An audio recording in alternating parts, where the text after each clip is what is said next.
கும்பமேளா ஏன் நடத்தப்படுதுன்னு தெரியுமா? அமிர்தத்தை பெறுவதற்காக தேவர்களும் அசுரர்களும் பார்க்கடலை கடைந்த போது பல்வேறு தெய்வீக தன்மை கொண்ட பொருட்கள் வெளிவந்தது. அதனைத் தொடர்ந்து அமிர்தமும் கிடைத்தது.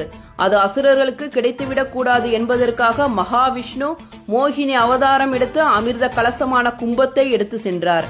அப்போது அமிர்தத்தின் சில துளிகள் பூமியில் சிந்தி அவைகள் ஹரித்வார், பிரயாக்ராஜ், உஜ்ஜயினி, காசி ஆகிய 4 புனித நகரங்கள் தோன்றின.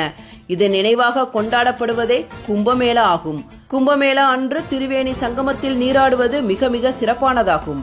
ஜனவரி 13ஆம் தேதி பௌர்ணமி ஸ்நானத்துடன் தொடங்கும் மகா கும்பமேளாவில் ஜனவரி 15ஆம் தேதி மகர சங்கராந்தி ஸ்நானம், ஜனவரி 29இல் அமாவாசை ஸ்நானம், பிப்ரவரி 3இல் வசந்த பஞ்சமி ஸ்நானம், பிப்ரவரி 12இல் மகி பௌர்ணமி ஸ்நானம், பிப்ரவரி 26ஆம் தேதி மகா சிவராத்திரி ஸ்நானம் ஆகியவற்றுடன் மகா கும்பமேளா இந்த ஆண்டு நிறைவடைய உள்ளது.